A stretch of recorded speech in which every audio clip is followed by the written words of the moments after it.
Hello, welcome to my channel. This is Happy Life.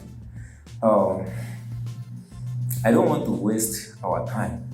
So in this video, I want to show you how to use just ordinary water, but preferably if you can get spring water, that is better.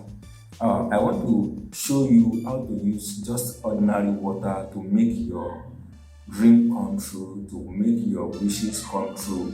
Okay, let's go. When you wake up in the morning, get a glass cup of water like this and get a pure white paper. As I said earlier, I don't want to waste our time, so I don't need to write anything, but I want to explain it. You can write as many wishes as you want. Now you have wrote everything down. You now put the water on top of the paper. This how you are going to do it is very simple thing. But what you are going to do in this part is make sure that you concentrate.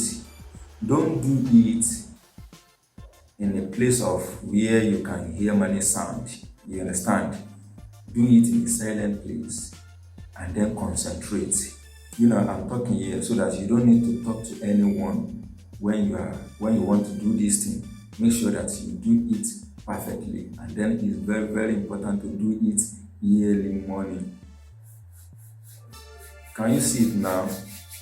Rub your palm very well. If you rub your palm very well, you can see, you notice that it's getting hot slowly. So just rub it, not too long though, not too long, but just rub your palm very well. So, and then put your hand like this. Don't let your hand touch the glass cup of water. Concentrate and then have it in mind as if you have already achieved all the dream. Don't listen to anything. Do it as if you are meditate, at least for a few moments. Do it like this. So after that, you are done, and then your dream have come true. You can now take the water and drink it. Do this every morning. Even if your lover is misbehave, you can still write it down how you want your lover to behave to you. I thank you all for sharing my content. Don't forget to subscribe. Don't forget to like, and then don't forget to comment. You can also ask any question you want to ask. Thank you so much. Bye.